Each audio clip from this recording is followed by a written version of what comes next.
చేసిన వ్యాఖ్యలను వైసీపీ నాయకులు తీవ్రంగా ఖండించారు. రాజేంద్ర నగర్లోని వైసీపీ కార్యాలయంలో ఏర్పాటు చేసిన విలేకరుల సమావేశంలో వైసీపీ నేతలు మాట్లాడుతూ అభివృద్ధిపై చర్చకు టీడీపీ నేతలు శాంతియుతంగా రావాలని, వారు విసిన సవాళ్లను స్వీకరిస్తున్నామని స్పష్టం చేశారు. ఈ సమావేశంలో వైసీపీ ప్రచార విభాగ అధ్యక్షుడు గంటా శ్రీను, నాయకులు రాఘవ, సయ్యద్, రేమలి నీలకాంత్ తదితర నాయకులు మాట్లాడారు.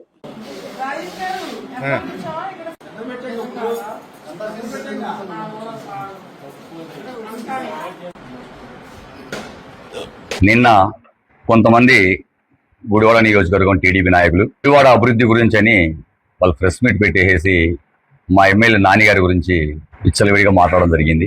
ఛాలెంజ్ చేశారు కాబట్టి ఆ ఛాలెంజ్ మేము కూడా స్వీకరిస్తున్నాము. గుడివాడలో కొడాలి నాని ఏమి అభివృద్ధి చేశారు అన్న సంగతి పాపం ఆ తెలుగుదేశం మా సోదరులకు కూడా తెలుసు. అభివృద్ధి ఏం చేశాడో వాళ్ళకు తెలుసు. కానీ తప్పదని చెప్పేసి మాట్లాడారేమో. మీరు చెప్పిన మాటలకి మేము కట్టుబడి ఉన్నాము. మీరు వేసిన ఛాలెంజ్ కి మేము స్వీకరిస్తున్నాము. సరే, 4 గోడల మధ్య వద్దు, ప్రజా దర్బార్ పెడదాము, ప్రజల్లోకే వెళ్దాం. ప్రజలు వాళ్ళే చెప్తారు ఎవరి హయాంలో ఏమి అభివృద్ధి జరిగింది, ఎవరు గుడివాడని అభివృద్ధి చేశారు అనే సంగతి ప్రజలకు బాగా తెలుసు. మనము ఏదో కౌంటర్లు వేసుకొని కాలక్షేపాలు చేసుకొని గొప్పల కోసం మాత్రం మనం చేయకూడదు. ప్రశాంతమైన గుడివాడని ఈ రోజు ఈ స్టేజ్కి తీసుకొచ్చింది ఎవరో కూడా అది వాళ్ళే చెప్తారు. సరే, అభివృద్ధి విషయం అన్నారు. అభివృద్ధి అనేది మీ కళ్ళ ముందు కనిపెట్టలేదు, కానీ దాన్ని మేము చూపిస్తాము. ప్రజల పక్షాన ఉండి ప్రజలతో ఉండి చూపిస్తాము. దరిదాపుగా 10,000 మందికి పక్కా గృహాలు ఇచ్చింది అభివృద్ధి కనిపెట్టలేదా? దీంట్లో విచిత్రం ఏంటంటే, నాడు తెలుగుదేశం పార్టీలో ఉన్నప్పుడే మా ఎమ్మెల్యే కొడాలి నాని గారు గుడివాడ నుంచి హైదరాబాద్ పాదయాత్ర చేసి నిరుపేద ప్రజలకి, దరిదాపుగా నా నియోజకవర్గంలో 10,000 మంది ఉన్నారు, వాళ్ళకు గృహాలు కట్టుకోవడానికి స్థలం కావాలి, గృహకల్పన కావాలంటే నాడు రాజశేఖర రెడ్డి గారు ఇచ్చిన, ఇప్పుడు ఎక్కడనైతే అపార్ట్మెంట్లు కట్టారో ఆ స్థలం నాడు రాజశేఖర రెడ్డి ఇచ్చారు. ఆ తెచ్చిన ఘనత కూడా కొడాలి నాని గారిది. అది మీకు కనిపించట్లేదు. తర్వాత ఈ వైసీపీ వచ్చిన తర్వాత 10,000 పై చిల్లర పక్కా గృహాలు, సెంటు స్థలాలే కానివ్వండి, గృహాలు కట్టడం కానీ పక్కా గృహాలు ఇచ్చారు. అవి మీకు కనిపించట్లేదు. ఎప్పుడో బ్రిటిష్ కాలంలో కట్టిన గవర్నమెంట్ హాస్పిటల్ శిథిల వ్యవస్థలో ఉంటే దాన్ని పడగొట్టేసి మళ్ళీ కొత్తది ఒకటి, పాతదాని స్థాయిలో ఇంకోటి, రెండు విధాలుగా కట్టేసి దాన్ని మెడికల్ గా హాస్పిటల్ చక్కగా డెవలప్ చేసేసి ప్రతి ఒక్కరికి అందుబాటులో వైద్యం ఉండాలని చెప్పేసి చేసింది. అది మీకు కనిపించట్లేదు.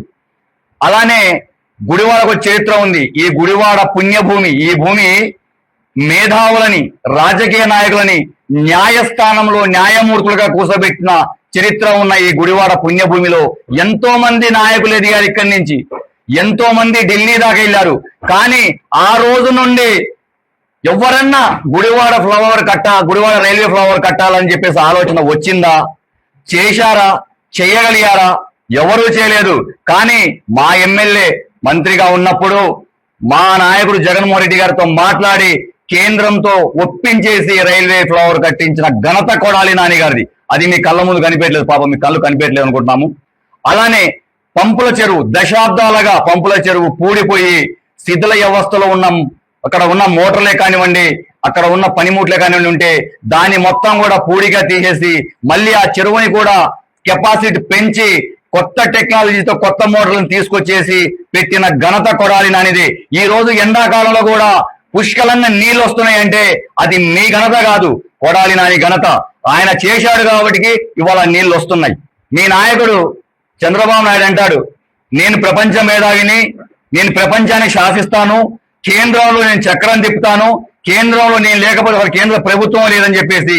కానీ మీరు ఎలక్షన్లలో మీ మేనిఫెస్టోలో పెట్టింది, మేము అధికారంలోకి వచ్చేస్తే మహిళమ్మలకి గ్యాస్ తక్కువ రేటుకి ఇస్తామన్నారు. మేము ఎలక్షన్లో మమ్మల్ని గెలిపించండి, విద్యుత్ బిల్లులు పెంచమన్నారు. మమ్మల్ని గెలిపించండి, మీకు వచ్చేసేసి ఎలాంటి ఇబ్బందులు లేకుండా చూసుకుంటామన్నారు. పెట్రోల్ డీజిల్ రేట్లు తగ్గిస్తామని మీరు ఎలక్షన్ మేనిఫెస్టోలో పెట్టారు. కానీ మీరు అడుగు పెట్టిన కాడి నుంచి ప్రతిదీ పెంచుకుంటూనే వెళ్ళిపోతున్నారు, కానీ దించుకుంటూ వెళ్ళిపోవట్లేదు. ముందు వీటి గురించి దృష్టి పెట్టండి. మాట్లాడాలంటే చాలా మాట్లాడగలుగుతాం, చేయగలుగుతాం. అతి ముఖ్యమైనది ఏంటంటే 20 సంవత్సరాల గుడివాడలో ఏకతాటిగా కొడాలి నాని పరిపాలించిన ఈ నియోజకవర్గము ఎంత డెవలప్ చేసిందనేది ప్రజలకు తెలుసు, మీకు తెలుసు. కానీ మీరు వచ్చిన తర్వాత గుడివాడని ఏ స్టేజ్కి తీసుకెళ్లారో, ఎంత అరాచకం సృష్టిస్తున్నారో, ఎలా చేస్తున్నారో మీ ఆత్మసాక్షిగా మీకు కూడా తెలుసు, మేము చెప్పవసరం లేదు. ఈ కొత్తగా ఎన్నికైన తెలుగుదేశం పార్టీ టౌన్ అధ్యక్షులు సవాల్ చేస్తున్నాడు, ఖబర్దార్ అంటున్నాడు. మరి ఎవరికి ఖబర్దార్ అనే శక్తి ఉందో ఆయనకి మాకైతే తెలియదు. కానీ గుడివాడ నియోజకవర్గంలో, గుడివాడలో రాజకీయం పుట్టిన తర్వాత నువ్వు చూస్తున్నావు, ఇదే గుడివాడలో ఉండి ఏకదాటిగా 4 సార్లు ఎమ్మెల్యేగా ఉన్నా ఎవరైనా వ్యక్తి ఉన్నా అంటే అది కొడాలి నాని. 4-5 సంవత్సరాల క్రితం, 4 సంవత్సరాల క్రితమే వెనుగళ్ల రాము అనే ఎవరో ఈ నియోజకవర్గంలో ఎవరికి తెలియదు. నాని గారు వేసిన అడుగుల్లో ఏం చేస్తే ఎలాగా ఉంటది అని చెప్పి పబ్లిక్ లో నువ్వు చర్చిల దగ్గర కాడ నుంచి బట్టలు పంచుకుంటాను, ఏంటి అన్న క్యాంటీన్ ఆపేశారని చెప్పేసి అన్న క్యాంటీన్ లో అన్నాలు పెడుతాను, ఏంటి నువ్వు ఇలాంటి కార్యక్రమాలు చేస్తాను, లేదో లేబర్ లో ఏదో పేరు సంపాదించి ఈ రోజు జగన్మోహన్ రెడ్డి పేముడటానికి ఇక్కడ గుడివాడలో ఉన్న నియోజకవర్గం కింగ్ కొడాలానికి విమర్శిస్తానికి నీ స్థాయి సరిపోదు అధ్యక్షుడు. నువ్వేదో మాట్లాడితే నువ్వు ఖబర్దార్ అంటే భయపడి ఉచ్చపోసుకోవడానికి ఎవరు లేరు ఇక్కడ. మేము ప్రభుత్వంలో ఉన్నప్పుడు మీ నాయకుడు ఈ చంద్రబాబు నాయుడు గాని, ఈ పవన్ కళ్యాణ్ గాని హైదరాబాద్ లో కూర్చుని జూమ్ మీటింగ్ లో పెట్టుకున్నారు తప్ప ఆంధ్రప్రదేశ్ లో ఎక్కడ తిరగలేదు. పెద్ద పెద్ద నాయకులు మేము చూసాము బీజేపీలో పారిపోయారు. మేము ప్రభుత్వంలో ఉన్నప్పుడు మీ పరిస్థితి అది. నువ్వు సవాల్ చేస్తే ఎవరో ఉచ్చపోసుకోవడానికి రెడీగా లేరు ఇక్కడ.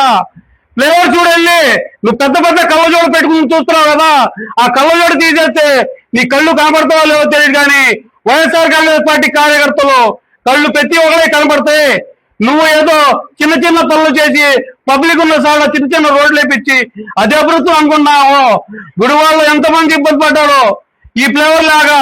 అలాంటి ఫ్లేవర్ కొత్తగా వచ్చిన ప్రభుత్వం నాని గారి మాటని మన జగన్మోహన్ రెడ్డి 372 కోట్లు శాంక్షన్ చేసి ఏ ముఖ్యమంత్రి చేయమని మన జగన్మోహన్ రెడ్డి నాని గారి సమక్షంలో చేశారు. అది అభివృద్ధి అంటే తెలియట్లేదా నీకు? నువ్వేదో చిల్లర పని చేసి అభివృద్ధి గురించి చెప్తావా? ఆ కిట్కోలలో సగం 2 బిల్డింగ్ కట్టి చెల్లిపోయారు. దాన్ని పూర్తిగా చేసి రోడ్లు వేసి వెనక పక్కకు 4,000 మందికి ఇళ్ల స్థలాలు ఇవ్వడం జరిగింది. ప్రైవేటు హాస్పిటల్ తో పోటీగా ఈ గుడివాడలో ఉన్న గవర్నమెంట్ హాస్పిటల్ కార్పొరేట్ హాస్పిటల్ లాగా తయారు చేశారు. అది ఎవరైనా జరిగింది. నీ కళ్ళు కనబడలేదా? నువ్వు